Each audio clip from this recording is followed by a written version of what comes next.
नमस्कार दोस्तों, decode exam में आप सभी का स्वागत है। आज की क्लास में हम लोग डिस्कस करेंगे मॉक टेस्ट जो कि आपके यूपी पीसीएस प्रीलिम्स और आरओ एआरओ दोनों परीक्षाओं के लिए बहुत ही महत्वपूर्ण है। तो चलिए आज की क्लास को स्टार्ट करते हैं मेरे साथ ऐश्वर्या सिंह के साथ। अगर आज की क्लास में आपको किसी भी तरीके का डाउट होता है तो आप मुझसे कमेंट बॉक्स में पूछ सकते हैं। आज की क्लास को स्टार्ट करने से पहले थोड़ी सी इन्फॉर्मेशन मैं आप लोगों को दे दूं फाउंडेशन कोर्स की, जो कि डिकोड एग्जाम आप लोगों के लिए लेकर आया है। इस फाउंडेशन कोर्स में एंटायर सिलेबस को कवर किया गया है थ्रू वीडियो लेक्चर्स। यहाँ पर आपको नोट्स पीडीएफ के फॉर्मेट में प्रोवाइड की जाएगी, आपको टेस्ट सीरीज प्रोवाइड की जाएगी जहां पर आप अपने परफॉर्मेंस को इवेलुएट कर सकते हैं। और अगर आपको किसी भी तरीके का डाउट होता है तो आप टेलीग्राम ग्रुप पे डिस्कस भी कर सकते हैं। क्लास इस कोर्स से रिलेटेड आपको कोई भी इंफॉर्मेशन चाहिए तो यहाँ पर व्हाट्सएप नंबर दिया गया है, इस पर आप लोग कांटेक्ट कर सकते हैं। डिकोड एग्जाम आप लोगों के लिए समान हिंदी की पुस्तक भी लेकर आया है, जो कि आप घर बैठे ऑर्डर कर सकते हैं फ्लिपकार्ट या फिर अमेजोन से, या फिर अगर आप चाहें तो इसको अपने नियरेस्ट बुक स्टोर पे जाकर खरीद भी सकते हैं। परीक्षा की दृष्टि से महत्वपूर्ण पुस्तक है तो इसका अध्ययन आप लोग जरूर करें। और अगर इससे रिलेटेड कोई भी इंफॉर्मेशन चाहिए तो यहाँ पर व्हाट्सएप नंबर दिया गया है, इस पर आप लोग कांटेक्ट करिए। चलिए आज की क्लास का हम पहला प्रश्न देखेंगे। मद्रास महाजन सभा के संबंध में निम्नलिखित कथनों पर विचार कीजिए।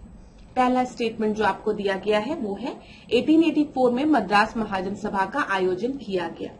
दूसरा आपको दिया गया है बॉम्बे में भारतीय राष्ट्रीय कांग्रेस के पहले सत्र में भाग लेने के बाद नेताओं ने मद्रास महाजन सभा को कांग्रेस के साथ मिला दिया था। आपको बताना है दोनों में से कौन सा स्टेटमेंट कथन आपका सही है। अगर आप चाहें तो वीडियो को पॉज करके प्रश्न को एक बार फिर से पढ़ सकते हैं। यहाँ पर मैं आपको उत्तर बताने जा रही हूँ। यहाँ पर दोनों ही स्टेटमेंट आपके बिल्कुल सही हैं और इस प्रश्न का जो सही उत्तर है वो है सी आपका सही उत्तर है।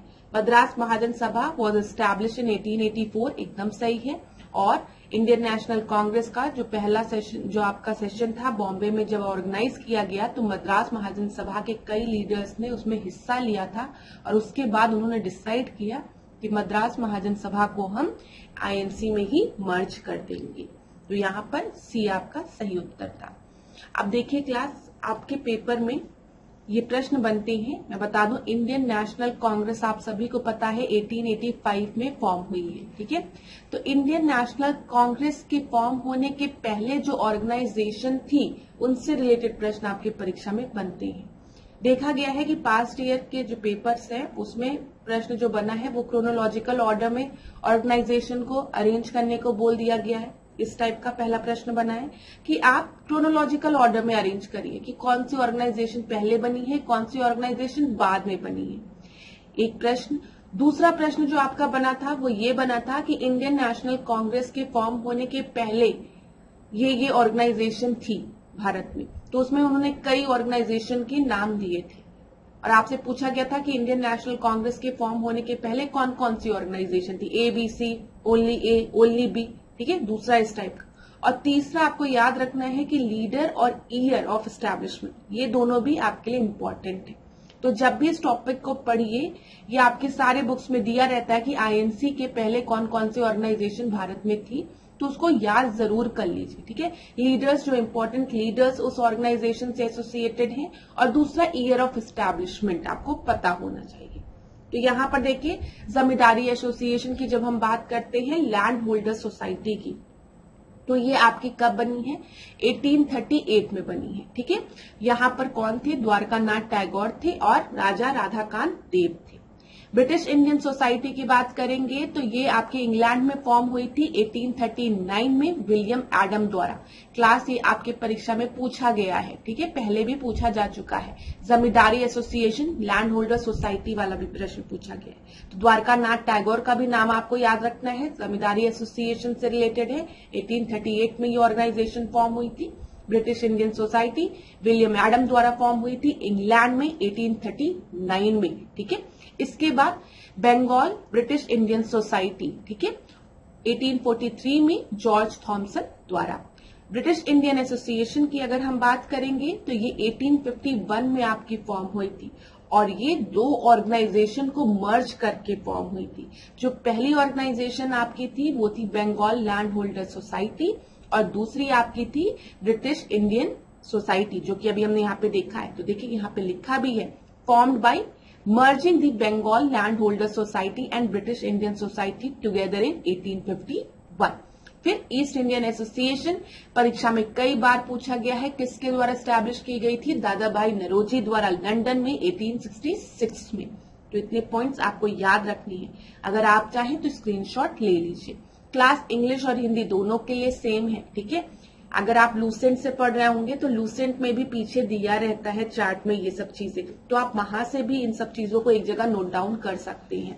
कुछ फैक्ट्स ऐसे होते हैं जो कि परीक्षा के लिए आपको याद करने ही पड़ते हैं, तो उनमें से एक फैक्ट में जो लिस्ट है जो मैं आपको प्रोवाइड कर रही हूँ उसमें ये भी इंक्लूड कर लीजिएगा, जो फैक्ट्स वाली लिस्ट है, ठीक है। इसको भी आपको क्या करना है, आपको याद करना ही करना है। और आने वाले लेक्चर्स में भी क्या करेंगे, इसको एक दो बार रिपीट कर लेंगे ताकि आपका रिवीजन भी हो जाए।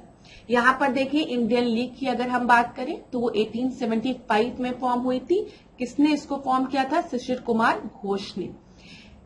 इंडियन नेशनल एसोसिएशन की हम बात करेंगे तो यहाँ पर आपका 1876 है और सुरेंद्र नाथ बनर्जी और आनंद मोहन बोस द्वारा इसे फॉर्म किया गया था। कई बार स्टूडेंट को इंडियन नेशनल एसोसिएशन और ईस्ट इंडियन एसोसिएशन में कंफ्यूज किया जाता है, तो आप याद रखेंगे ईस्ट इंडियन एसोसिएशन की बात जब हम करेंगे, ईस्ट इंडियन एसोसिएशन की, तो वो 1866 में दादा भाई नरोजी द्वारा फॉर्म किया गया था। और इंडियन एसोसिएशन ऑफ कोलकाता की बात करेंगे, जिसे इंडियन नेशनल एसोसिएशन कहते हैं, वो 1876 में 10 साल बाद सुरेंद्र नाथ बनर्जी और आनंद मोहन बोस द्वारा फॉर्म किया गया था। ये दोनों भी आपके परीक्षा में पूछे जा चुके हैं, तो याद रखिएगा, ठीक है। बॉम्बे एसोसिएशन वेरी इंपॉर्टेंट, कई बार परीक्षा में पूछा है। 1852 में यहाँ पर याद रखिएगा, आप जमशेद जी भाई का नाम याद रखेंगे, दादा भाई नरोजी का नाम याद रखेंगे। पूना सार्वजनिक सभा जो कि पुणे में फॉर्म हुई थी 1867 में, ये आपका किसके द्वारा फॉर्म किया गया था? ये आपका MG राणे द्वारा और यहाँ पे GV जोशी द्वारा, याद रखिएगा। ये भी आपके परीक्षा में पूछा जा चुका है, इंपॉर्टेंट है। दी बॉम्बे प्रेसिडेंसी एसोसिएशन 1885, यहाँ पे बरुद्दीन तैयबजी का नाम, फिरोज शाह मेहता का नाम और KT तिलांग का नाम, ये भी आपकी परीक्षा में पूछा गया है, ठीक है। इन तीनों का नाम याद रखिएगा क्लास, ये आपके पेपर में पूछा गया प्रश्न है, वेरी इंपॉर्टेंट।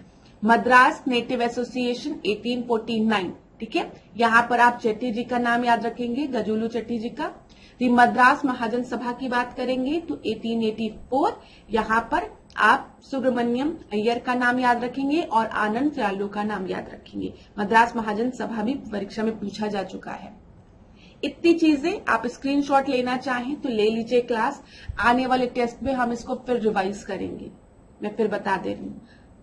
ये देख लीजिए, इसका स्क्रीनशॉट लीजिए और इसका स्क्रीनशॉट लीजिए, ठीक है। चलिए अगला प्रश्न देखते हैं, दूसरा प्रश्न। यहाँ पर देखिए कानपुर षड्यंत्र मामले से रिलेटेड है 1924 से।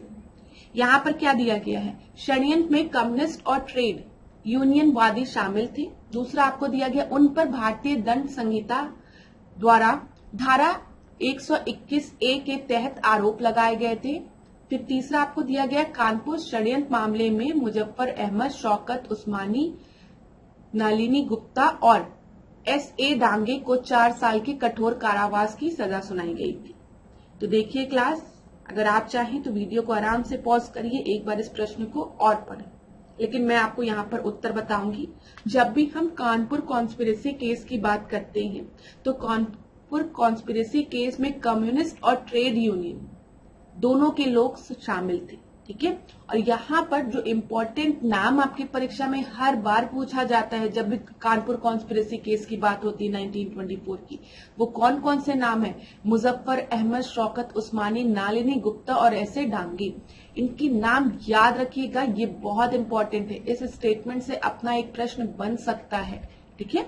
और यहाँ पर इनके ऊपर चार्ज किया गया था section 121A of the IPC, तो ये भी आपका बिल्कुल सही है। तो यहाँ पर तीनों ही जो स्टेटमेंट दिए गए हैं क्लास, ये एकदम सही है और इस प्रश्न का आपका सही उत्तर क्या हो जाएगा? C हो जाएगा, ठीक है। याद रखिएगा। ये कब हुआ था कानपुर कॉन्स्पिरेसी केस? 1924 में। ये भी आपके परीक्षा के लिए इंपॉर्टेंट है। चलिए आगे हम लोग देखते हैं तीसरे प्रश्न को। तीसरा प्रश्न थोड़ा सा बड़ा है, तो आप लोग चाहें तो आराम से वीडियो को पॉज कर लीजिए, थोड़ा सा पॉज कर लीजिए, इसको पढ़ लीजिए।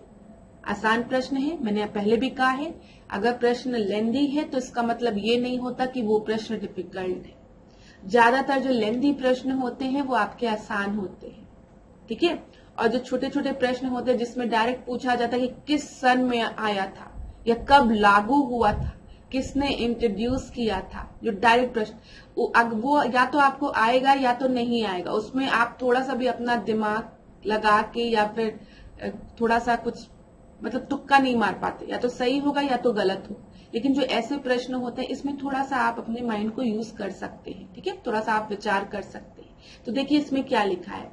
इसने देश में पहली बार द्विसदनीय और प्रत्यक्ष चुनाव की शुरुआत की थी, ठीक है। पहला हिंट, पहली बार द्विसदनीय और प्रत्यक्ष चुनाव की शुरुआत की थी। इंग्लिश में देख लेते हैं, बाई कैमरल लेजिस्लेचर और डायरेक्ट इलेक्शन की बात की गई थी। इस प्रकार भारतीय विधान परिषद को एक द्विसदनीय विधायिका द्वारा प्रतिस्थापित किया गया, जिसमें एक उच्च सदन राज्य परिषद और एक निचला सदन केंद्रीय विधानसभा शामिल था। यह किस अधिनियम की विशेषता थी? तो बताइए पहली बार कब हमने बाइकेमरल लेजिस्लेचर की बात की थी, जिसमें कि अपर हाउस और lower house, council of state और लेजिस्लेटिव, सेंट्रल लेजिस्लेटिव असेंबली आपकी स्टैब्लिश हुई थी। तो यहाँ पर आपका पहला दिया गया है भारत सरकार अधिनियम 1935, भारतीय परिषद अधिनियम 909, भारत सरकार अधिनियम 1858, फिर 1909, फिर उसके बाद भारत सरकार अधिनियम 1858 और भारत सरकार अधिनियम 1919। तो यहाँ पर याद रखिएगा, जब भी हम डायरकी की बात करते हैं, क्लास द्विशासन की बात करते हैं, ठीक है, द्विशासन की बात सबसे पहले कब की गई थी? अगर आपने पढ़ा होगा तो गवर्नमेंट ऑफ इंडिया एक्ट 1919 में, ठीक है। याद रखिएगा, नाम देखिए 1919, ठीक है, 2 बार 9, 19 आया है। तो डायरकी की शुरुआत कब की गई बताइए? 1919 में की गई। ये चीज याद रखिएगा। इसी तरीके से आपसे परीक्षा में पूछा जाता है कि जब हम बात करते हैं कम्युनल अवार्ड की या फिर सेपरेट इलेक्टोरेट की बात करते हैं, ऐसे देखिए सेपरेट इलेक्टोरेट की बात करते हैं हम, मुस्लिम्स के लिए पृथक निर्वाचन प्रणाली की शुरुआत किस अधिनियम के द्वारा की गई थी? तो याद रखिएगा, भारतीय परिषद अधिनियम 1909 के तहत।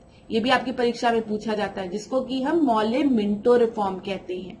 और 1919 की जो हम बात करें, जिसके के थ्रू डायरकी स्टार्ट की गई थी, इसको हम क्या कहते हैं? मॉन्टेग्यू चेम्सफोर्ड रिफॉर्म कहते हैं। और आपको पता है यहाँ पर एक चीज और परीक्षा में पूछी जाती है, द्वैत शासन डायरकी की बात। जब डायरकी आपके प्रोविंस में लगाई गई थी पहली बार, तो वो आपके 1919 वाले एक्ट के थ्रू, और 1935 गवर्नमेंट ऑफ इंडिया एक्ट के थ्रू क्या किया गया? इस डायरकी को प्रोविंस से हटाकर सेंटर पे लगा दिया गया था। ये भी आपके परीक्षा में पूछा जाता है, ये याद रखिएगा। जो चीज मैंने आपको बताई है, 2-3 इंपॉर्टेंट पॉइंट्स। पहले पॉइंट जो है याद रखेंगे, जब हम मॉले मिंटो रिफॉर्म की बात करते हैं, 1909 के रिफॉर्म की बात करते हैं, तो यहाँ पर आपके पृथक निर्वाचन प्रणाली की बात की गई थी, सेपरेट इलेक्टोरेट की बात की गई थी मुस्लिम्स के लिए। परीक्षा में कई बार पूछा गया है। भारत सरकार अधिनियम 1919 की बात करेंगे तो इसने पहली बार डायरकी सिस्टम को इंट्रोड्यूस किया था, ठीक है, याद रखिएगा। और पहली बार इंडियन लेजिस्लेटिव काउंसिल जो थी वो रिप्लेस हुई थी बाई कैमरल लेजिस्लेचर से, जिसमें कि आपका निचला सदन और उच्च सदन दोनों शामिल थे। और 1919 के थ्रू डायरकी आपके प्रोविंस में लगाई गई थी, ठीक है, ना कि स्टेट में। और 1935 एक्ट ने क्या किया? इसी जो डायरकी को जो प्रोविंस में लगी थी उसको वहां से हटाकर सेंटर पे लगा दिया। तो इस प्रश्न का आपका सही उत्तर तो डी था। ये सारे पॉइंट्स आपके परीक्षा में पूछे जाते हैं, तो मैंने एक बार आपको रिवाइज करा दिया। चलिए 4th प्रश्न को अब हम देखते हैं।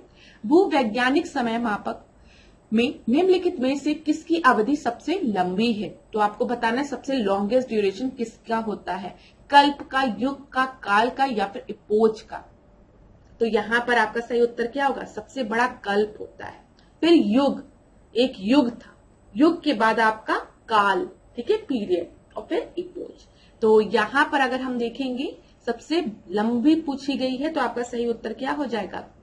कल्प हो जाएगा। याद रखिएगा, सबसे पहले कल्प, ठीक है, फिर उसके बाद हम एक कल्प में युग होते हैं आपके कई, ठीक है, फिर एक युग में कई काल होते हैं और फिर इपोज सबसे छोटा। तो यहाँ पर ए सही था। अगला हम देखते हैं 5वां प्रश्न। देखिए, जैविक ऑक्सीजन मांग बीओडी के संबंध में निम्नलिखित कथनों पर आपको विचार करना है।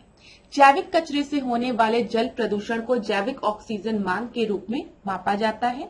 दूसरा आपको दिया गया है, जैविक ऑक्सीजन मांग का उच्च मान पानी की कम घुलित ऑक्सीजन की मात्रा को इंगित करता है। एक बार इंग्लिश में भी पढ़ना चाहिए। यहाँ पर बायोलॉजिकल ऑक्सीजन डिमांड की बात की गई है, बीओडी की। The pollution caused by organic waste in a water is measured as biological oxygen demand.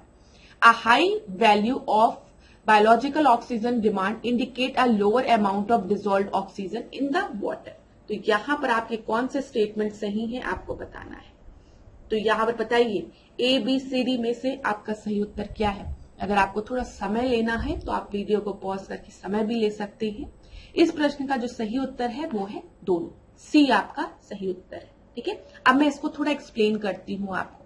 देखिए क्लास, आपकी परीक्षा में दो चीज पूछी जा सकती है, एक बीओडी होता है, ध्यान से सुनिएगा, एक आपका सीओडी होता है। बीओडी जो है वो क्या है? बायोलॉजिकल ऑक्सीजन डिमांड, ठीक है, और सीओडी क्या है? ये है केमिकल ऑक्सीजन डिमांड। यहां पर बी क्या है? बायोलॉजिकल ऑक्सीजन डिमांड, और सी क्या है? Chemical oxygen demand. अब यहां पर एक टर्म बायोलॉजिकल ऑक्सीजन डिमांड में हम ऑक्सीजन की डिमांड कर रहे हैं। किस लिए ऑक्सीजन की डिमांड की जा रही है वाटर में? तो वाटर में ऑक्सीजन की डिमांड की जा रही है ब्रेकडाउन के लिए। किसके ब्रेकडाउन के लिए? जो ऑर्गेनिक मैटर उसमें प्रेजेंट है। अब पॉल्यूशन है, पानी है, पानी में पॉल्यूशन है, ठीक है, आपको पता है पानी आपका गंदा हो गया है, तो इसमें आपके ऑर्गेनिक मैटर्स जो हैं उनकी क्वांटिटी बहुत ज्यादा बढ़ गई है। हम कहें जो कार्बनिक पदार्थ हैं, ऑर्गेनिक मैटर्स हैं, ठीक है, उनकी क्वांटिटी बहुत ज्यादा हो गई है। अब ऑर्गेनिक मैटर है तो ये आपका डिके करेगा, आपको पता है ये नष्ट होगा, ठीक है। इनको नष्ट कौन करेगा? जो माइक्रो ऑर्गेनिज्म है पानी के अंदर, वो इनको नष्ट करेंगे। और माइक्रो ऑर्गेनिज्म को इनको नष्ट करने के लिए किस चीज की रिक्वायरमेंट होती है? ऑक्सीजन की रिक्वायरमेंट होती है। एक बार ध्यान से सुनिएगा, आपको पता है कोई भी कचरा है, मैं कचरे की बात चले करी, पानी में कचरा है, ऑर्गेनिक मैटर है, ठीक है, जिसको कि हम हिंदी में कार्बनिक पदार्थ की बात कर रहे हैं। तो कार्बनिक पदार्थ को तोड़ने के लिए जो पानी में सूक्ष्म जीव हैं उनको ऑक्सीजन की रिक्वायरमेंट होती है। तो वो अपने इस ऑक्सीजन की रिक्वायरमेंट को कहां से पूरा करते हैं? पानी से ही पूरा करते हैं। पानी में आपके डिसॉल्व्ड ऑक्सीजन प्रेजेंट होते हैं, घुलित ऑक्सीजन प्रेजेंट होते हैं, तो वो उसी घुलित ऑक्सीजन को लेते हैं पानी से सूक्ष्म जीव और इस अकार्बनिक पदार्थ को तोड़ते हैं, मतलब नष्ट करते हैं। तो जितना ज्यादा अकार्बनिक पदार्थ होगा, मतलब कार्बनिक पदार्थ होगा, मतलब ऑर्गेनिक मैटर होगा पानी में, उतना ही ज्यादा माइक्रो ऑर्गेनिज्म की ग्रोथ होगी, उतना ही ज्यादा डिसॉल्व्ड ऑक्सीजन की रिक्वायरमेंट होगी। इसका मतलब क्या है? पानी में उतना ही कम आपका डिसॉल्व्ड ऑक्सीजन बचेगा। समझ में आया ये चीज? तो इसी को हम बायोलॉजिकल ऑक्सीजन डिमांड कहते हैं। तो जितना ज्यादा बीओडी है पानी का, मतलब पानी उतना ही ज्यादा पॉल्यूटेड है। उतना ही ज्यादा पॉल्यूटेड है मतलब क्या है? उसमें जो ऑर्गेनिक मैटर है उनकी क्वांटिटी उतनी ही ज्यादा है, और वेस्ट ज्यादा है तो माइक्रो ऑर्गेनिज्म जो है, सूक्ष्म जीव जो है, वो भी आपके उतने ही ज्यादा होंगे पानी में। और जितने ज्यादा माइक्रो ऑर्गेनिज्म होंगे उतना ही ज्यादा डिसॉल्व्ड ऑक्सीजन कंज्यूम होगा, यूज होगा इन माइक्रो ऑर्गेनिज्म द्वारा। और जितना ही डिसॉल्व्ड ऑक्सीजन आपका यूज होगा, उसका मतलब क्या है? जो पानी में आपके डिसॉल्व्ड ऑक्सीजन की क्वांटिटी है वो धीमे धीमे घटती जाएगी।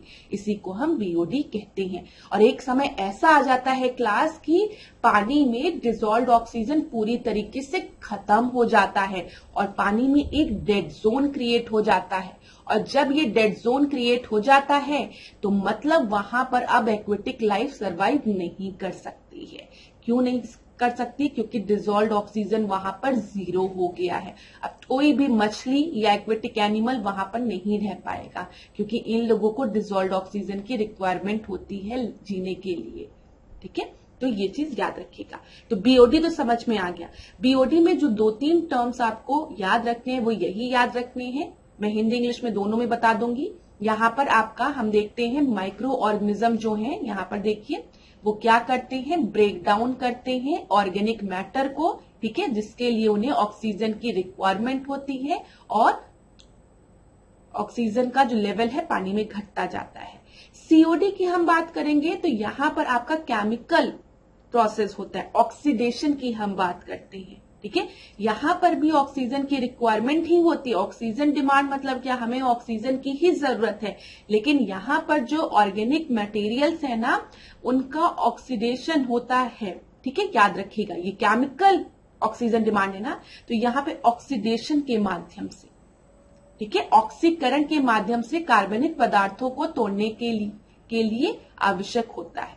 बस आपको ये याद रखना है। यहाँ पे माइक्रो ऑर्गेनिज्म ब्रेक डाउन कर रहे थे, उसके लिए उनको ऑक्सीजन की रिक्वायरमेंट थी, तो हम उसको बीओडी कहेंगे।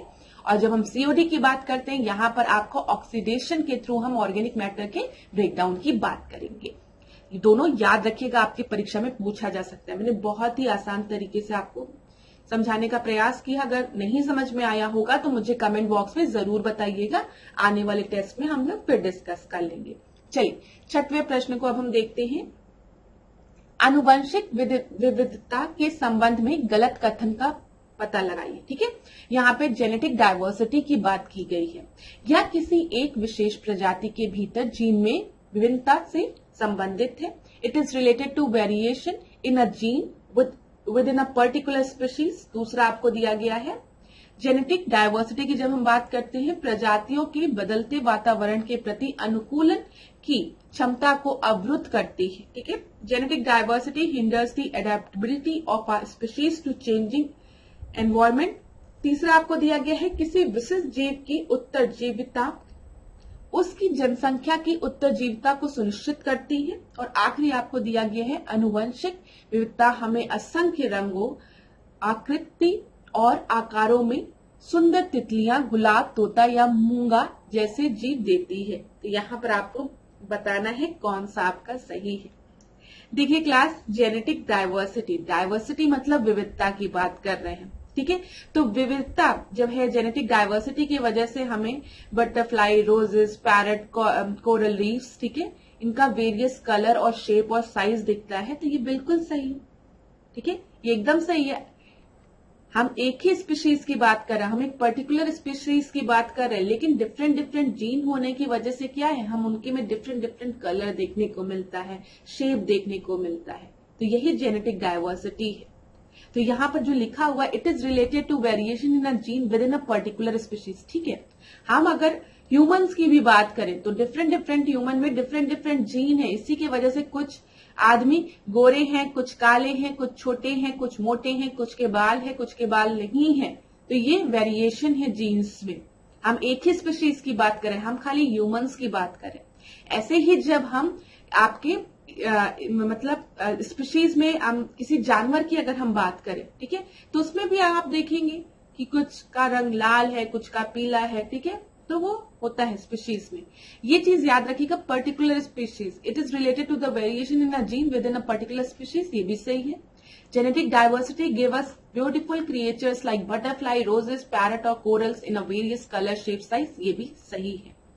Survival of a specific organism ensure the survival of its pollution. ये भी बिल्कुल सही है। ठीक है, अच्छा क्लास, यहाँ पर एक चीज देखिएगा, एक चीज मैं आपको और बताऊंगी। जैसे हम स्पीशीज की मैंने बात की, तो जब मैं स्पीशीज की बात कर रही हूं, मैंने कहा हम ह्यूमंस को लेके चल रहे हैं, और मैंने आपको बोला कि ह्यूमंस में जेनेटिक वेरिएशन होने के कारण हम देखते हैं कुछ आदमी गोरे हैं, काले हैं, कुछ के बाल ज्यादा है, कुछ के बाल कम है। ठीक है, कुछ मोटा है, कुछ पतला है, कुछ लंबा है, कुछ छोटे हैं। ठीक है, तो ये हम जेनेटिक वेरिएशन की वजह से हम डिफरेंट डिफरेंट ह्यूमंस को देखते हैं। ठीक है, उनमें वेरिएशन देखते हैं।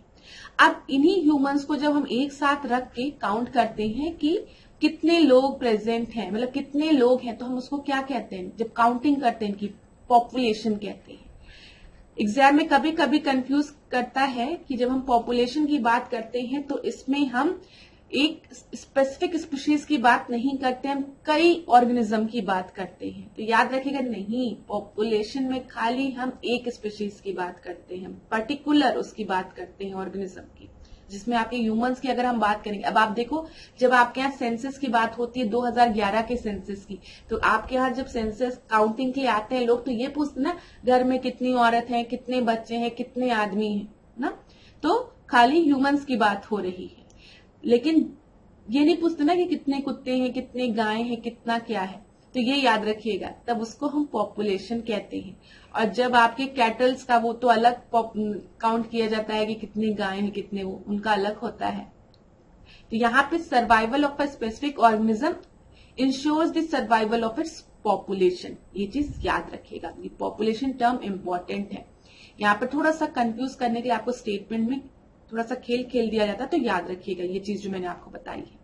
Genetic diversity hinders the adaptability of species to the changing environment, एकदम गलत है।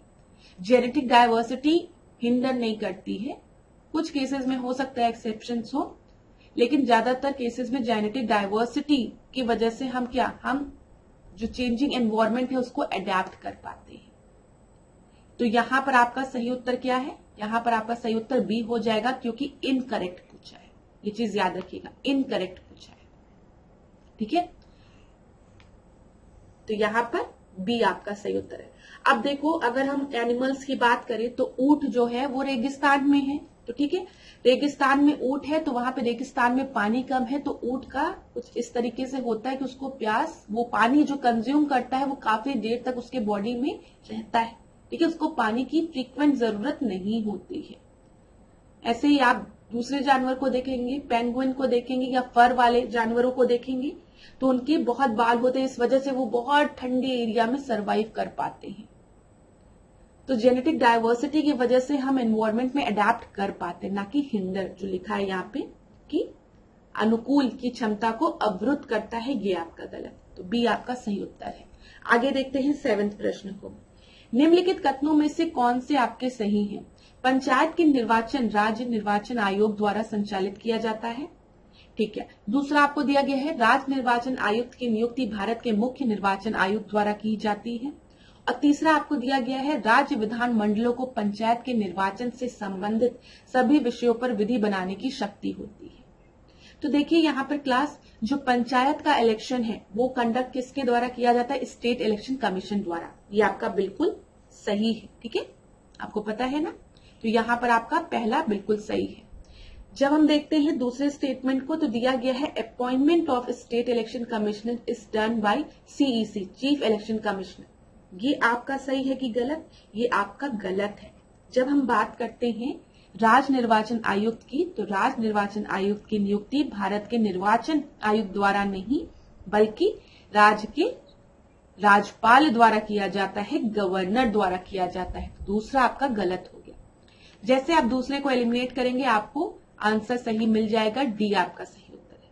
लेकिन हम थर्ड स्टेटमेंट को भी देखते हैं। State legislature have the power to make laws on all the subject related to panchayat election. ये आपका बिल्कुल सही है, ठीक है। इसके पास जब हम पंचायत की बात करते हैं, तो पंचायत जो है वो आपका स्टेट लिस्ट का सब्जेक्ट है ना, तो स्टेट लिस्ट में है पंचायत, तो इसका मतलब क्या है? स्टेट लेजिस्लेचर के पास पावर होगी to make the laws on all the subject related to the panchayat election. तो डी आपका बिल्कुल सही है। 8वें प्रश्न को हम देखते हैं। भारत में क्षेत्रीय ग्रामीण बैंकों के संबंध में निम्नलिखित कथनों पर आपको विचार करना है। तो चलिए विचार करिए क्लास। क्षेत्रीय ग्रामीण बैंक अधिनियम 1976 के तहत क्षेत्रीय ग्रामीण बैंकों को राज्य प्रायोजित क्षेत्रीय रूप से आधारित और ग्रामीण उन्मुख संस्थानों के रूप में स्थापित किया गया था। RRB were established as a state-sponsored, regionally based and rural-oriented institution under the RRB Act 1976। दूसरा आपको दिया गया है, क्षेत्रीय ग्रामीण बैंक संयुक्त रूप से केंद्र संबंधित राज्य सरकार और प्रायोजक बैंकों के स्वामित्व में है, जिनकी पूंजी 50%, 15%, 35%, 50%, 15% और 35% के अनुपात में साझा की गई है। मतलब क्या बोला गया यहाँ पे, जो स्टेट गवर्नमेंट है उनका कॉन्ट्रीब्यूशन 50% है, ठीक है। यहाँ पर देखिए, सॉरी, सेंट्रल गवर्नमेंट का 50% है, स्टेट गवर्नमेंट का 15% है, और जो स्पॉन्सर बैंक है उनका 35% है। तो ये आपका क्या है बताइए, बिल्कुल सही है, ठीक है। और पहला भी स्टेटमेंट जो आपका है कि ये आपका आरआरबी एक्ट 1976 के थ्रू स्टैब्लिश किया गया था, ये भी बिल्कुल सही है। यहाँ पर आपके दोनों ही स्टेटमेंट एकदम सही हैं, और इस प्रश्न का सही उत्तर क्या हो जाएगा, सी आपका सही उत्तर हो जाएगा, ठीक है। याद रखिएगा, ग्रामीण, हम क्षेत्रीय ग्रामीण बैंक की बात कर रहे हैं, तो क्षेत्रीय ग्रामीण बैंक की स्थापना किस एक्ट के थ्रू हुई थी, क्षेत्रीय ग्रामीण बैंक अधिनियम 1976 के थ्रू, ठीक है। अगला हम देखते हैं 9वां प्रश्न। अकबर के दरबार में निम्नलिखित में से किस विद्वान ने भास्कराचार्य की लीलावती का फारसी में अनुवाद किया था। तो यहाँ पर सबसे पहली चीज जो आपके माइंड में होनी चाहिए वो क्या है कि लीलावती किसके द्वारा लिखी गई थी, भास्कराचार्य के द्वारा, ठीक है। इसका फारसी में अनुवाद किसने किया था, तो याद रखिएगा ABCD में से आपका सही उत्तर क्या होगा, अब्दुल फजल, फैजी या सिराजी या फिर रसीदी। तो यहाँ पर आपका सही उत्तर है फैजी द्वारा इसका फारसी में अनुवाद किया गया था। किसके समय में किया गया था, अकबर के समय में किया गया था। तो इस प्रश्न से कई प्रश्न आपके बन सकते हैं, ठीक है। लीलावती आपके भास्कराचार्य द्वारा लिखी गई थी, जिसका कि फारसी अनुवाद फैजी द्वारा किया गया था अकबर के दरबार में। और आपको पता होना चाहिए लीलावती गणित पर संस्कृत भाषा का ग्रंथ है, ठीक है, तो गणित से रिलेटेड है ये। अच्छा, यहाँ पर ऊपर आपको अब्दुल फजल भी दिया गया है। अब्दुल फजल के बारे में आपको क्या पॉइंट याद रखना है, अब्दुल फजल ने संस्कृत ग्रंथ पंचतंत्र का फारसी में अनुवाद किया था, पता है ना, ये भी आपकी परीक्षा में पूछा गया, पंचतंत्र का फारसी में अनुवाद किया गया था। और उसका नाम क्या था, ये भी आपकी परीक्षा में पूछा जाता है, अनवार। तो अनवार, ये अनवार है, ठीक है क्लास, अनवार ए सुहेली। चलिए आगे बढ़ते हैं। तो यहाँ पर आपका आंसर जो सही था इस प्रश्न के लिए वो बी था। यहाँ पे अब्दुल फजल ये पंचतंत्र का फारसी में अनुवाद किया था और उसका नाम अनवार ए सुहेली रखा था। अगला हम देखते हैं 10वां प्रश्न। 10वां प्रश्न जो है इसको एक बार देखिए क्लास, यहाँ पर क्या दिया गया है। ये प्रश्न हमने पहले भी आपसे डिस्कस किया है, आज फिर डिस्कस कर रहे हैं। देखिए, आप ये मत सोचिएगा कि मैम आप क्वेश्चन रिपीट कर रही हैं। क्वेश्चन रिपीट नहीं किया जा रहा, जो इम्पोर्टेंट टॉपिक है उसको बार बार रिवाइज किया जा रहा है, ठीक है। लेकिन अगर आप लोगों को कोई भी दिक्कत होती है आप लोग कमेंट बॉक्स में मुझे बता सकते हैं। अब ये प्रश्न मैंने आपसे पहले डिस्कस किया है और जानबूझकर मैं ये प्रश्न आज लेके आई हूँ। उस टेस्ट में भी मैंने आपको बोला था कि इसको हम 2-3 टेस्ट बार फिर रिवाइज करेंगे, क्योंकि ये इंपॉर्टेंट टॉपिक है आपके परीक्षा के लिए। आप लोग ने अगर पास्ट ईयर के क्वेश्चंस देखे होंगे तो किस नदी पर कौन सा बांध है परीक्षा में अक्सर पूछ लिया जाता है, इसलिए एक बार इसको रिवाइज करेंगे फिर क्वेश्चन के माध्यम से। देखिए, यहाँ पे दुल्हस्ती दिया है, गांधी सागर दिया है, उकाई दिया है और तवा दिया है, तो मैच करते हैं। दुल्हस्ती की हम बात करेंगे तो ये किस नदी पर है, ये चंबल पे है, ठीक है। दुल्हस्ती जो है वो चिनाब पर है, ठीक है, ए का सेकेंड। गांधी सागर जो है वो आपका चंबल पे है, बी का फर्स्ट। उकाई जो है वो किस पर है, वो तापी पे है, ठीक है, और तवा पे है। तो डी का फोर्थ, देखिए यहाँ पर डी का फोर्थ है, ये हमने डिस्कस किया था उस समय भी। और उकाई की हम बात करेंगे तो सी का थर्ड हो गया, 2 जगह है। दुल्हस्ती की हम बात करेंगे तो दुल्हस्ती चिनाब पर है, तो ए का क्या हो गया, सेकेंड हो गया। तो यहाँ पे सेकेंड, यहाँ पर आपका सही उत्तर बी हो गया, ठीक है क्लास। अब देखिए जल्दी से इसको रिवाइज करिए मेरे साथ। जब हम बात करते हैं हिमाचल प्रदेश की तो आपको याद होना चाहिए कि हिमाचल प्रदेश में नागपा झाकड़ी बांध है, चमेरा बांध है और पंडोह बांध है। स्टेट भी इंपॉर्टेंट है, पूछ लेता है चमेरा बांध किस स्टेट में है, हिमाचल प्रदेश में है। नदी मोस्ट इंपॉर्टेंट है। नागपा झाकड़ी की हम बात करेंगे तो ये किस नदी पर है, ये सतलुज नदी पर है, याद रखिएगा। चमेरा बांध की बात करेंगे तो ये रावी नदी पर है। पंडोह बांध की बात करेंगे तो ये ब्यास नदी पर है, ठीक है। जम्मू कश्मीर की हम बात करेंगे तो बगिलहार बांध की बात करेंगे तो ये चिनाब नदी पर है, ठीक है। दुमखर की बात करेंगे तो ये सिंधु नदी पर है। उरी झेलम नदी पर है।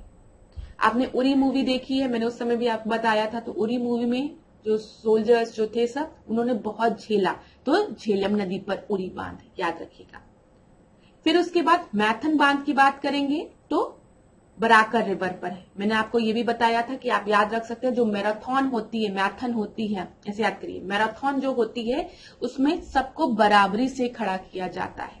तो मैथन बांध कहां पर है? बराकर रिवर में है, बराबरी से, याद रहेगा परीक्षा में। मैथन बांध बराकर रिवर, ठीक है। चांडिल बांध की बात करेंगे तो स्वर्ण रेखा, ये चीज याद रखिएगा। चांडिल स्वर्ण रेखा, तो चांडिल स्वर्ण रेखा। फिर पंचेत दामोदर नदी, पंचेत दामोदर, 5, ठीक है, दामाद, पंच दामाद, कुछ ऐसे करके याद कर लीजिएगा। झारखंड में है, ये भी याद रखिएगा। तुंगभद्रा नदी पर आपका तुंगा भद्रा बांध है, ठीक है। फिर उसके बाद लिंगान मक्की बांध आपका जो है, यहां पर देखिए नदी दिया गया है। तो मैंने आपको उस दिन भी बताया था कि लिंगान मक्की बांध किस नदी पर है, बताइए।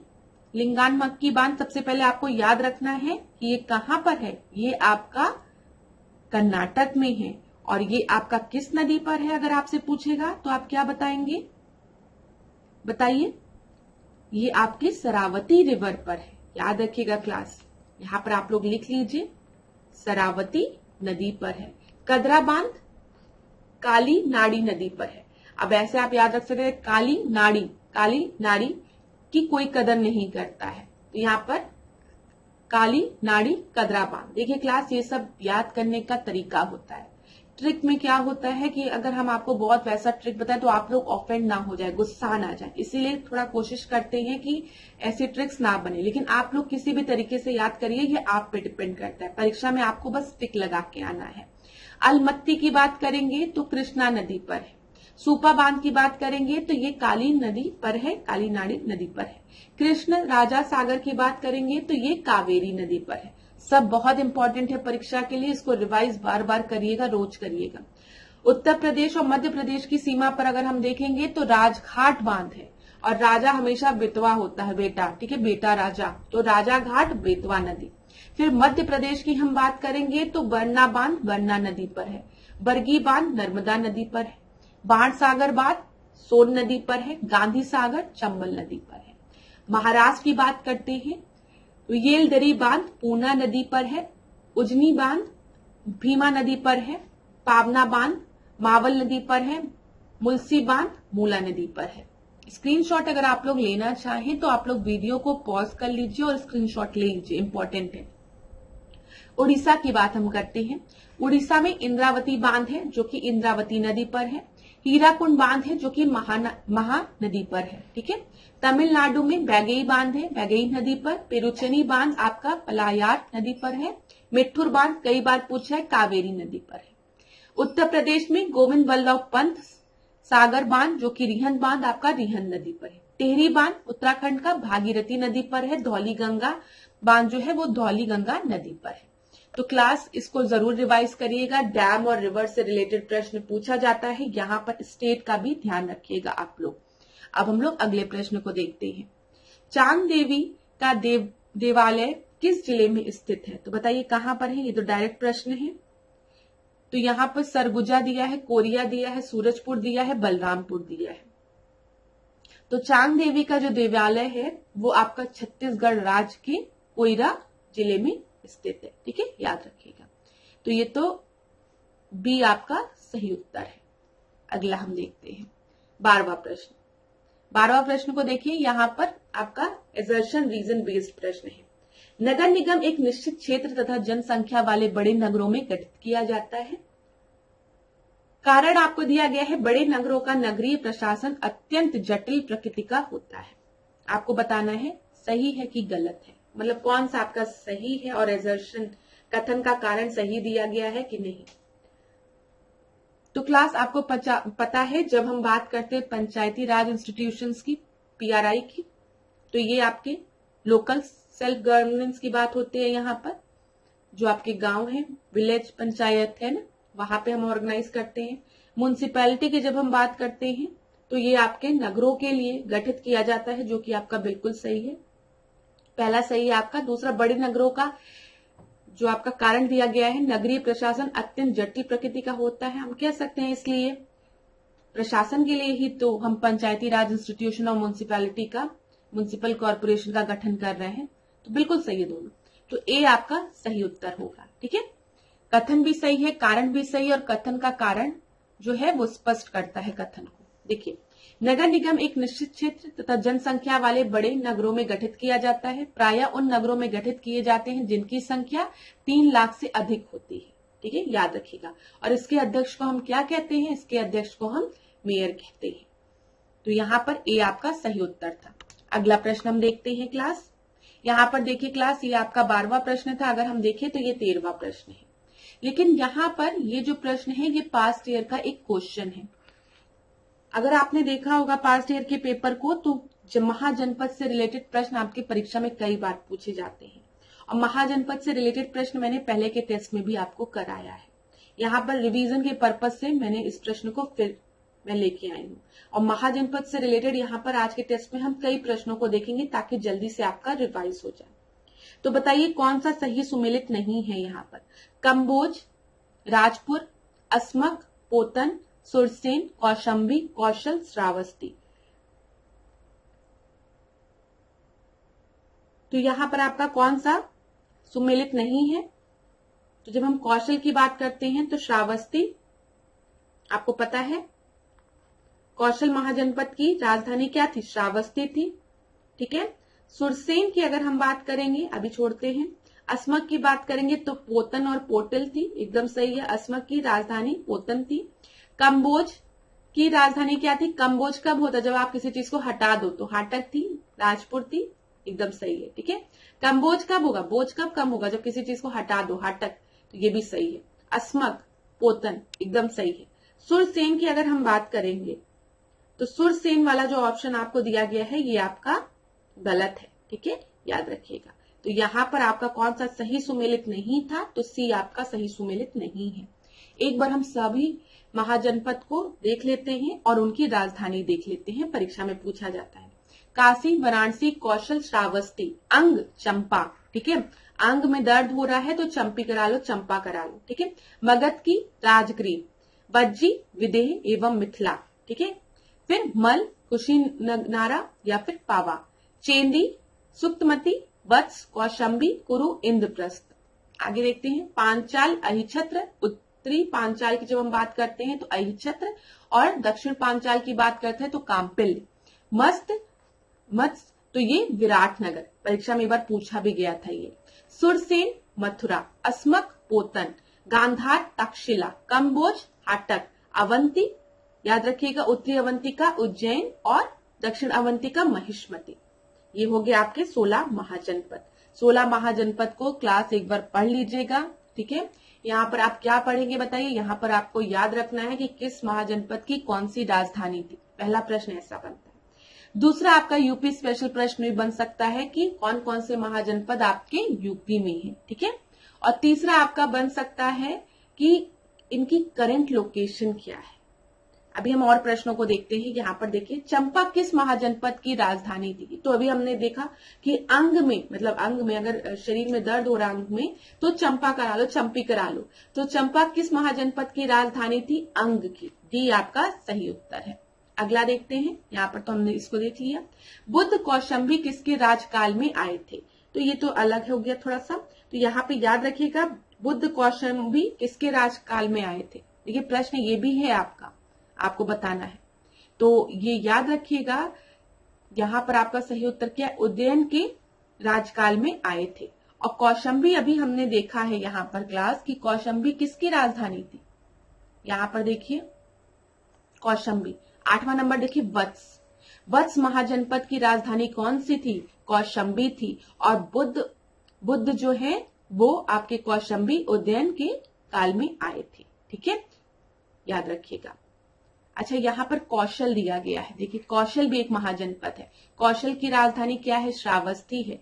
अगर परीक्षा में कभी आपसे पूछे कि बुद्ध ने सर्वाधिक उपदेश कहाँ पर दिए थे, तो आप याद रखिएगा कौशल महाजनपद की राजधानी श्रावस्ती में बुद्ध ने सबसे ज्यादा उपदेश दिए थे, सर्वाधिक उपदेश दिए थे। ठीक है, चलिए, ये दोनों पॉइंट आपको याद रखना है जो मैंने आपको बताया है। अगला हम देखेंगे, कौन से बौद्ध ग्रंथ में 16 महाजनपद का उल्लेख मिलता है? ये भी आपकी परीक्षा में कई बार पूछा गया है। मैंने आपको पहले भी बताया था, जब भी हम 16 महाजनपद की बात करेंगे तो आप याद रखेंगे इस प्रश्न को। तो पहला आपका क्या दिया है? अगुंतर निकाय, फिर महावंश, दीघ निकाय और महावग। तो यहाँ पर आपका सही उत्तर क्या है? यहाँ पर आपका जो सही उत्तर है वो है ए। ठीक है, अगुंतर निकाय में 16 महाजनपद का उल्लेख मिलता है। अगला हम देखते हैं, ये देखिए यूपी से रिलेटेड प्रश्न, ये भी हमने डिस्कस किया है। महाजनपद, कितने महाजनपद अभी आपके उत्तर प्रदेश में लोकेटेड हैं? How many mahajanapadas were located in present day of Uttar Pradesh among the oldest 16 महाजनपद। तो वर्तमान में उत्तर प्रदेश में भारत के प्राचीनतम 16 महाजनपद में से कुल कितने महाजनपद स्थित हैं? तो यहाँ पर आपके 6, 7, 8, 9 दिया है। आपका सही उत्तर क्या है? 8 महाजनपद। यहाँ पर इन 8 महाजनपद की लिस्ट आपकी परीक्षा के लिए बहुत ही महत्वपूर्ण है। एक बार क्लास इसका स्क्रीनशॉट जरूर ले लीजिए और इसको रिवाइज जरूर करिएगा। काशी की बात करते हैं हम, तो आपको पता है वर्तमान वाराणसी, उसमें कोई दिक्कत नहीं है। कौशल की बात करते हैं तो कौशल आपका अवध का क्षेत्र, फैजाबाद मंडल, अयोध्या वाला रीजन वो हो गया।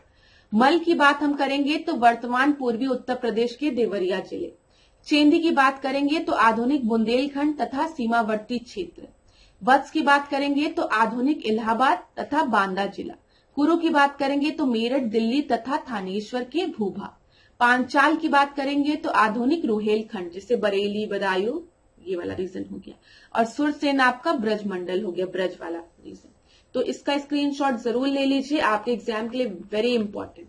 ठीक है, मेंस में भी प्रश्न यहां से बन सकता है। ठीक है, महाजनपद से, इन महाजनपद उत्तर प्रदेश में कहां कहां थे या कुछ ऐसा आपको डिस्क्राइब करने को बोला जा सकता है। अगला देखते हैं हम 14 प्रश्न। 14 प्रश्न को क्लास ध्यान से देखिए, यहाँ पर क्या दिया गया है? सूची 1 को सूची 2 के साथ सुमेलित करना है। एक तरफ आपको नदियां दी गई हैं, दूसरी तरफ आपको इनके उद्गम स्थल दिए गए हैं।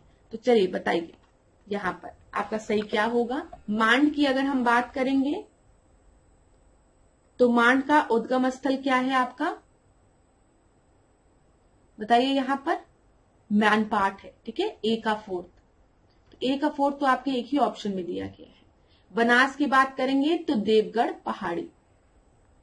ठीक है, यहाँ पर जोग की बात जब हम करेंगे तो आपका क्या हो गया? सोनबेरा पठार। और केलो की बात करेंगे तो लुडेंग पहाड़ी। तो यहां पर आपका सही उत्तर क्या हो जाएगा? बी आपका सही उत्तर हो जाएगा। 16 प्रश्न देखते हैं। निम्नलिखित कथनों को पढ़कर सही विकल्प चुनिए।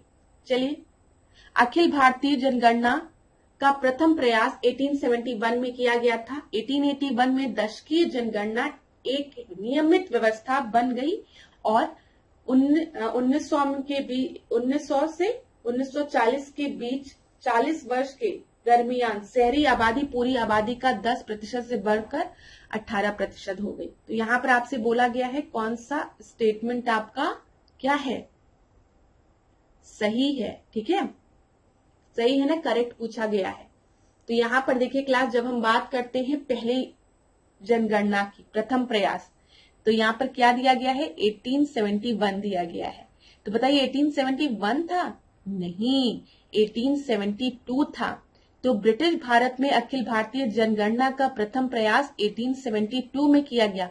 और किसके कार्यकाल में किया गया? लॉर्ड मयो के। ये भी आपके परीक्षा के लिए बहुत इंपॉर्टेंट है।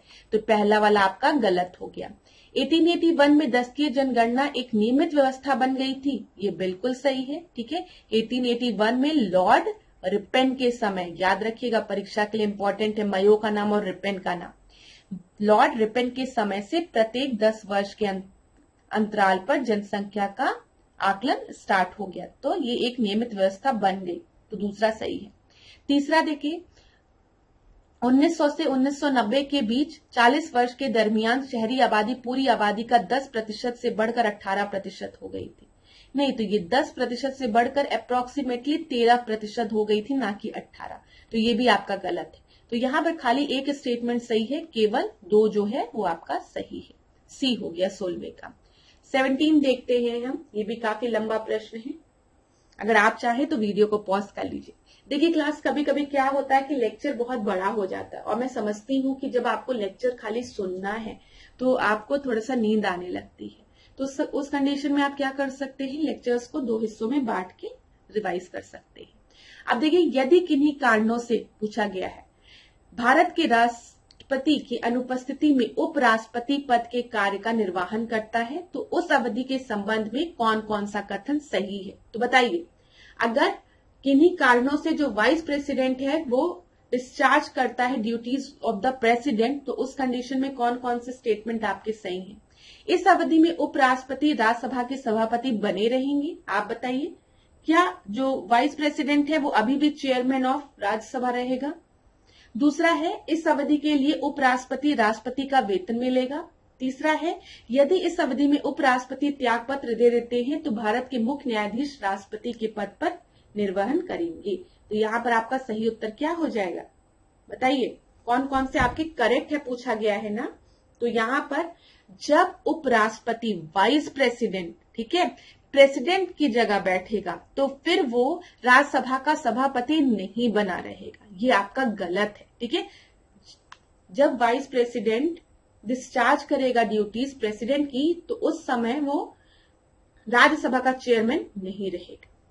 उसको राष्ट्रपति का वेतन मिलेगा, एकदम सही है। जब वो राष्ट्रपति का कार्य संभाल रहा है, ठीक है, उनकी ड्यूटीज डिस्चार्ज कर रहा है, तो उस कंडीशन में vice president will get the salary of president, will receive the salary of the president, एकदम सही है। यदि इस अवधि में उपराष्ट्रपति त्याग पत्र दे दे, अगर वाइस प्रेसिडेंट जब राष्ट्रपति की ड्यूटीज को डिस्चार्ज कर रहा है उस समय वो किन्हीं कारणों से त्याग पत्र दे दे, तो उस कंडीशन में जो चीफ जस्टिस ऑफ इंडिया है वो ड्यूटीज परफॉर्म करेंगे, डिस्चार्ज करेंगे प्रेसिडेंट की। ये भी बिल्कुल सही है। सही उत्तर क्या हो जाएगा, सी आपका सही उत्तर हो जाएगा, ठीक है। अगला हम देखते हैं 18वां प्रश्न। 18वां प्रश्न देखिए, निम्न में से कौन सा मेल सही नहीं है। Central railway Mumbai, western railway Churchgate, north frontier railway Prayagraj और साउथ ईस्टर्न रेलवे आपका गार्डन रीच कोलकाता। तो कौन सा आपका सही नहीं है यहाँ पर। तो यहाँ पर जो आपका सही नहीं है वो है सी, ठीक है। सी आपका इनकरेक्टली मैच्ड है। यहाँ पर देख लीजिए, जब हम नॉर्थ फ्रंटियर रेलवे, जिसे उत्तर पूर्वी सीमांत प्राप्त रेलवे भी कहा जाता है, का मुख्यालय कहाँ है, मालीगांव गुवाहाटी में, ठीक है, याद रखिएगा, ना कि प्रयागराज में। अगला हम देखते हैं 19वां। यहाँ पे करेवा की बात की गई है। करेवाओं के बारे में निम्नलिखित कथनों पर विचार कीजिए। तो बताइए करेवास क्या होते हैं। ये अत्यंत न्यूनतम कल्प के सरोवरी निक्षेप हैं। ये पीर पंजाल की निचली ढाल के साथ साथ पाए जाते हैं। केसर, बादाम और अखरोट की कृषि के लिए करेवा सुविख्यात है। तो बताइए कौन सा आपका सही है। अच्छा, यहाँ पे कौन सा सही है ये नहीं पूछा गया, यहाँ पे बोला गया कितने स्टेटमेंट्स आपके सही है। तो देखिए क्लास, जब हम करेवा की बात करते हैं तो ये अत्यंत न्यूनतम कल्प के सरोवरी निक्षेप है, ये बिल्कुल सही है, ये डिपॉजिट है आपके, ठीक है। तो ये आपका सही है बिल्कुल। पहला, ये पीर पंजाल की, जब हम पीर पंजाल रेंज में जाएंगे तो वहां के जो लोअर स्लोप में हमको करेवा दिखेंगे, ये भी सही है। और यहाँ पर केसर, बादाम, अखरोट की कृषि की जाती है, ये भी सही है। तो यहाँ पर आपका सही उत्तर क्या हो जाएगा, यहाँ पर आपका सही उत्तर सी हो जाएगा, क्योंकि तीनों ही स्टेटमेंट बिल्कुल सही है। अगला देखते हैं 20वां प्रश्न। 20वां प्रश्न में भी कैसे पूछा गया है कि कितने कथन आपके सही है पूछा गया है। एमएसएमई से रिलेटेड है, micro small and medium enterprises से। तो पढ़िए इसको। एमएसएमई में भारतीय अर्थव्यवस्था का एक गतिशील सेक्टर शामिल है जो रोजगार के व्यापक अवसर प्रदान करता है। सही है, डायनेमिक सेक्टर इसमें है जो कि रोजगार के अवसर, अपॉर्चुनिटीज, एकदम जनरल स्टेटमेंट है, एकदम सही है, ठीक है। एमएसएमई में अल्प पूंजी लागत की आवश्यकता होती है और ये पिछड़े क्षेत्रों के औद्योगिकरण में सहायता देता है। ठीक है, MSME requires the low capital cost and assist industrialising the backward area, एकदम सही है ये। और एमएसएमई जो कंट्रीब्यूट करता है सोशियो इकोनॉमिक डेवलपमेंट में, सामाजिक आर्थिक विकास में, ये भी सही है। सब एकदम जनरल स्टेटमेंट है और सब सही है। तो यहाँ पर आपके कितने स्टेटमेंट सही हैं? 3 स्टेटमेंट सही है। उत्तर क्या हो जाएगा? सी। ठीक है, एकदम जनरल स्टेटमेंट थी आपकी यहाँ पर। 21 देखते हैं हम। निम्नलिखित में से कौन सा एंजाइम युक्त अम्लीय पीएच मतलब अम्लीय पीएच पर क्रिया नहीं करता है? तो कौन सा नहीं करता आपको बताना है। ट्रिप्सिन, पेप्सिन, ठीक है, chymotrypsin, pepsin, trypsin, amylase, pepsin या फिर एमाइलेज। तो यहां पर आपका सही उत्तर क्या होगा बताइए। यहां पर क्लास आपका ट्रिप्सिन एवं एमाइलेज की जब हम बात करते हैं तो ये अम्लीय पीएच पर क्रिया नहीं करता है। ट्रिप्सिन की अगर हम बात करें क्लास, ट्रिप्सिन शरीर में पाए जाने वाला एक एंजाइम है जो कि पाचन तंत्र में, ठीक है, डाइजेशन में मदद करता है। और एमाइलेज की अगर हम बात करेंगे तो ये भी एक एंजाइम है, ठीक है, एक प्रकार का प्रोटीन है, याद रखिएगा। एक एंजाइम है जो कि एक प्रकार का प्रोटीन है और ये जो शरीर में जो आपके मतलब डाइजेशन में कार्बोहाइड्रेट को तोड़ने में मदद करता है। तो यहां पर आपका सही उत्तर क्या होगा? ट्रिप्सिन और एमाइलेज, सी आपका सही उत्तर है। 22वां प्रश्न देखते हैं। निम्नलिखित में से किस नदी के तट पर प्राचीन महिष्मती स्थित कर लीजिए था? तो बताइए महिष्मती, बताइए सरयू, सोन, नर्मदा, गोदावरी। अब महिष्मती बोला गया है तो ज्यादातर गोदावरी लगा के चले आए, लेकिन यहाँ पे महिष्मती साम्राज्य की जब हम बात करते हैं तो ये नर्मदा नदी के तट पर स्थित था। ठीक है, और वर्तमान में अगर हम देखेंगे तो ये मध्य प्रदेश में है आपका महेश्वर नगर और उज्जैन नगर के पास वाले रीजन में। तो यहां पर आपका सही उत्तर क्या हो जाएगा? सी होगा। ठीक है, 22 का सी आपका सही उत्तर है। 23 देखते हैं। Which of the following coins was not a silver coin currency in the kingdom of Chhatrapati Shivaji? Class ये जो 23 प्रश्न है ये आपके परीक्षा में पूछा गया प्रश्न है। ठीक है, तो ये परीक्षा में पूछा गया प्रश्न है, मैं बता दूं पास्ट ईयर का प्रश्न है। तो कौन सा सिल्वर कॉइन नहीं था छत्रपति शिवाजी के शासनकाल में? रुपया, लारी, टका या फिर रुका? तो बताइए यहां पर सही उत्तर क्या है? तो यहां पर आपका जो सही उत्तर है वो है रुपया। ठीक है, ए आपका सही उत्तर है। देख लीजिए यहाँ पे एक्सप्लेनेशन। छत्रपति शिवाजी के राज में प्रचलित रजत मुद्राएं थी लारी, टका, रुका। ठीक है, मराठा साम्राज्य में प्रचलित अन्य मुद्राएं थी पनम, चक्रम, पातशाही, होड़, निशानी, होड़, तुर्का, पैसा, दाम इत्यादि। तो यहां पर आपका रुपया प्रचलित नहीं था, याद रखिएगा। 24 प्रश्न को हम देखते हैं। शुक्र ग्रह का वायुमंडल किसके घने और पीतवर्णी बादलों से बना हुआ है? बताइए। The atmosphere of Venus is composed of dense yellowish cloud of which substance? Chlorine, sulphuric acid, nitric acid या फिर ब्रोमाइन? तो यहां पर ABCD में से आपका सही उत्तर क्या हो जाएगा?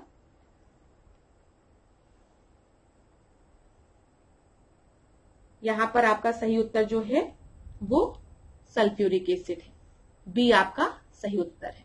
अगला हम देखते हैं 25वां प्रश्न। निम्नलिखित घटनाओं पर विचार कीजिए। Battle of Kannauj, battle of Chausa, battle of Talikota या फिर खानवा? तो 1, 2, 3, 4 में से आपका सही उत्तर क्या होगा?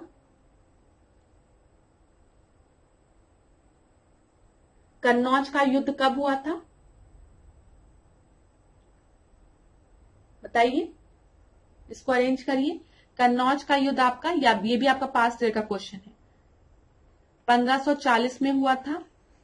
किसके किसके मध्य? हुमायूं और शेरशाह सूरी के मध्य। ठीक है, बैटल ऑफ चौसा की बात करेंगे, ये 1539 में हुआ था।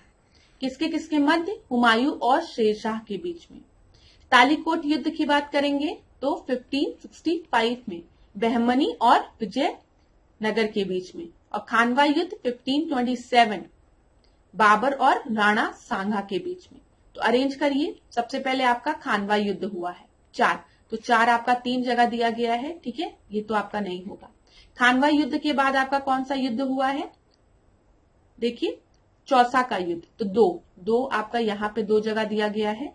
फिर उसके बाद कौन सा युद्ध हुआ है? कन्नौज का युद्ध, तो 1 हो गया। और फिर लास्ट में आपका हो गया तालिकोट, तो यहां पर ए आपका सही उत्तर है। ठीक है, क्लास इसको याद जरूर रखिएगा, आपके परीक्षा में पूछा गया। देख लीजिए, कन्नौज का युद्ध 1540 में हुमायूं शेरशाह सूरी के मध्य, चौसा का 1539 में हुमायूं शेरशाह सूरी के मध्य, तालिकोट का 1565 में बहमनी और विजय नगर साम्राज्य के मध्य, और 1527 में खानवा का युद्ध बाबर और राणा सांगा के मध्य। अगला देखते हैं 26वां प्रश्न। Which of the following king is known to have sent his ministers to suppress the cruelty against the animal in Kasi region? बताइए, निम्नलिखित में से किस राजा ने अपने मंत्रियों को पशुओं पर क्रूरता पर प्रतिबंध लगाने के लिए काशी क्षेत्र में भेजा था? ये भी आपके पास्ट ईयर में पूछा गया, परीक्षा का मतलब पूछा गया प्रश्न है, PYQ है। तो किसने भेजा था? चालुक्य राजा सिद्धराज जयसिंह ने, चालुक्य राजा कुमार पाल ने, चोल राजा कुलुंतुंग ने, या फिर कश्मीरी राजा जयसिंह ने। तो यहाँ पर आपका सही उत्तर क्या है? किसने भेजा था? तो कुमार पाल ने भेजा था, चालुक्य राजा कुमार पाल ने। ये एक जैन अनुयायी शासक था और अहिंसा का प्रबल समर्थक था ये। ठीक है, तो यहाँ पर आपका सही उत्तर क्या है? बी आपका सही उत्तर है। यहाँ पर एक इंपॉर्टेंट पॉइंट याद रखिएगा, जब हम बात करते हैं जैन आचार्य हेमचंद्र की, तो वो किसके दरबारी थे? वो कुमार पाल के दरबारी थे। ठीक है, और कुमार पाल ने अपने साम्राज्य में पूरी तरीके से पशु हत्या पर प्रतिबंध लगाया था, और इसी के चलते उन्होंने काशी रीजन में जो क्रुएलिटी हो रही थी अगेंस्ट द एनिमल, उसको सप्रेस करने के लिए, ठीक है, अपने ये लिखा है ना, मिनिस्टर्स को भेजा था। तो बी आपका सही उत्तर है। अगला हम देखते हैं 27वां प्रश्न। ये भी पास्ट ईयर परीक्षा में पूछा गया प्रश्न है, PYQ है। Which of the following king did sent 2 naval expedition to the Ceylon in 642 AD? किस शासक ने सिंगल द्वीप के विरुद्ध 642 में 2 समुद्री अभियान भेजा था? तो बताइए किसने भेजा था? राजा राज ने, नरसिंह वर्मन ने, कीर्ति वर्मन ने, या फिर जयसिंह ने? तो याद रखिएगा, यहाँ पर आपका जो सही उत्तर है वो है नरसिंह वर्मन ने। तो बी आपका सही उत्तर है। ठीक है, देखिए क्लास, आज के टेस्ट में हमने कुछ पास्ट ईयर्स के क्वेश्चंस को भी डिस्कस किया है। अगला हम देखते हैं 28वां प्रश्न। किसने सिद्ध विजित कर उसका अधिकरण किया? बताइए किसने किया था? स्लीमैन ने, नेपियर ने, लॉरेंस ने, या फिर वेलिंगटन ने? बताइए। तो यहां पर आपको याद रखना है, चार्ल्स जेम्स नेपियर द्वारा किया गया था। ठीक है, बी आपका सही उत्तर है। चार्ल्स जेम्स नेपियर ने 1824 में सिंध पर विजय प्राप्त की और उसका अधिग्रहण किया था। बी सही है। 29 देखते हैं, वर्धन राजवंश की स्थापना किसने की? बताइए, राजवर्धन ने, आदित्य वर्धन ने, प्रभाकर वर्धन ने, या फिर पुष्यभूति ने? तो आपको पता होना चाहिए कि वर्धन राजवंश को हम पुष्यभूति वंश भी कहते हैं, और इसकी स्थापना किसने की थी? पुष्यभूति ने की थी। तो यहां पर आपका सही उत्तर क्या हो गया? डी आपका सही उत्तर हो गया। अगला हम देखते हैं 30 प्रश्न। 74th कॉन्स्टिट्यूशनल अमेंडमेंट से रिलेटेड प्रश्न है। तो बताइए, 74वें संशोधन अधिनियम 1992 में निम्न में से किसका प्रावधान किया गया है? नगर पालिका समितियों का, वार्ड समितियों का, महानगर आयोजन समिति का, या फिर जिला आयोजन समिति का? तो यहां पर आपका सही उत्तर क्या हो जाएगा? तो यहां पर आपका म्युनिसिपल कमिटीज भी होती है, वार्ड कमिटीज भी होती है, मेट्रोपॉलिटन प्लानिंग कमिटीज भी होती है, और डिस्ट्रिक्ट प्लानिंग कमिटी भी होती है। तो यहां पर आपका सही उत्तर क्या हो जाएगा? 1, 2, 3, 4। बी आपका सही उत्तर है। अगला हम देखते हैं 31। प्रत्येक राज्य में लोकसभा की सीटों का निर्धारण परिसीमन आयोग द्वारा किया जाता है। इस परिसीमन को किस वर्ष तक रोक दिया गया है? तो बताइए, 2025, 26, 27 या फिर 24? तो ये तो आपको पता है कि प्रत्येक राज्य में लोकसभा की सीटों का निर्धारण हम लोग परिसीमन आयोग द्वारा करते हैं, और इस परिसीमन को वर्ष 2026 तक के लिए रोक दिया गया है। तो यहां पर आपका सही उत्तर बी हो जाएगा। अगला प्रश्न हम देखते हैं क्लास 32। चुंबकत्व का अनुचुंबकीय सिद्धांत निम्न में से किसके द्वारा प्रदर्शित किया जाता है? Diamagnetic theory of magnetism is demonstrated by which of the following? Mercury, iron, platinum या फिर निकेल? बताइए। तो यहां पर आपका सही उत्तर क्या है? यहां पर आपका डायमैग्नेटिक प्रॉपर्टी प्लैटिनम द्वारा शो किया जाता है। ठीक है, अगला हम देखते हैं।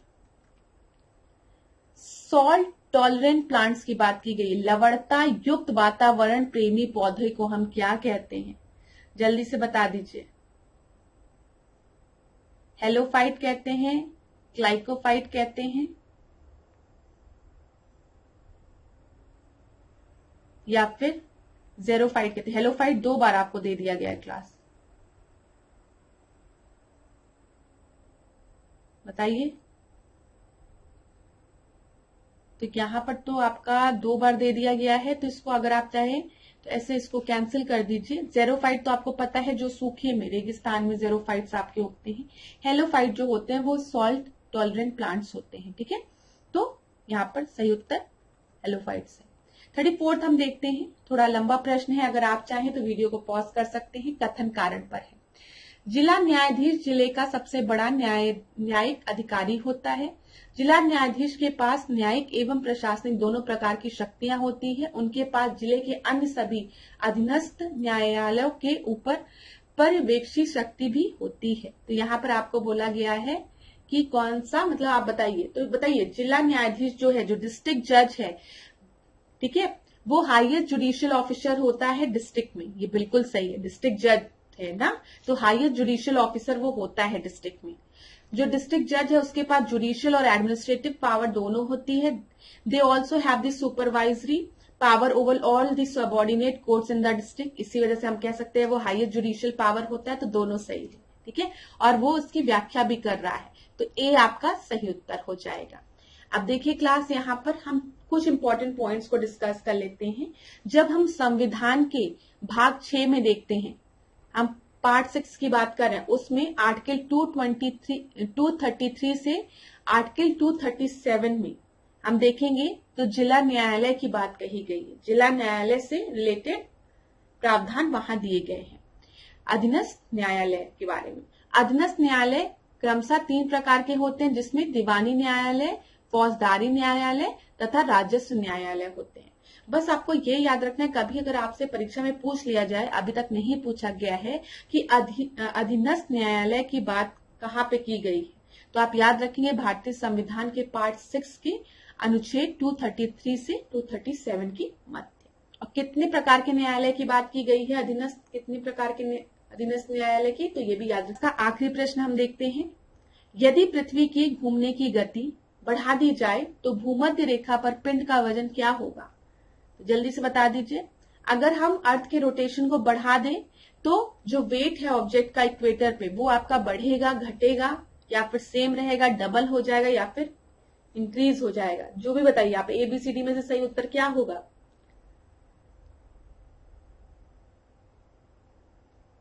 तो यहां पर आपका जो सही उत्तर है वो क्या है? अगर हम अर्थ की रोटेशन स्पीड जो है वो बढ़ा दे तो वेट जो है ऑब्जेक्ट का इक्वेटर पे वो डिक्रीज कर जाएगा। तो यहां पर आपका सही उत्तर क्या है? ए है। ए आपका सही उत्तर है। तो चलिए class, thank you so much. आज के सेशन को यहीं पे एंड करेंगे, ठीक है।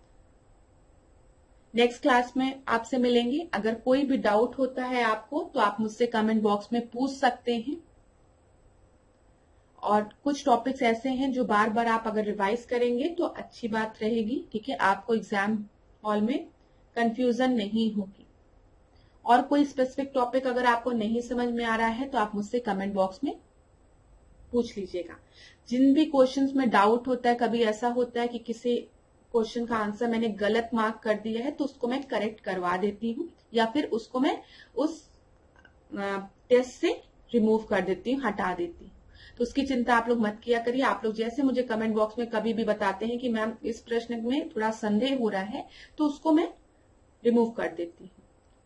तो thank you so much class. आज के सेशन को यहीं पे एंड करेंगे। नेक्स्ट क्लास में आपसे मिलेंगे। अगर कोई भी डाउट होता है तो आप मुझे कमेंट बॉक्स में बता सकते हैं। लास्ट में जाते जाते फिर आपसे कहूंगी, खूब पढ़िए, खूब आगे बढ़िए, अपने पे भरोसा रखिए। कभी कभी निराश होंगे, लेकिन आपको क्या डिसअपॉइंट नहीं होना है, ठीक है। आपको पढ़ते रहना है, मोटिवेट होते रहना है जब तक आपकी परीक्षा ना हो जाए। तो तब तक परिश्रम करते रहिए, सफलता जरूर मिलेगी। धन्यवाद क्लास। आशा करती हूँ आपका दिन बहुत अच्छा जाए। खूब पढ़िए, खूब आगे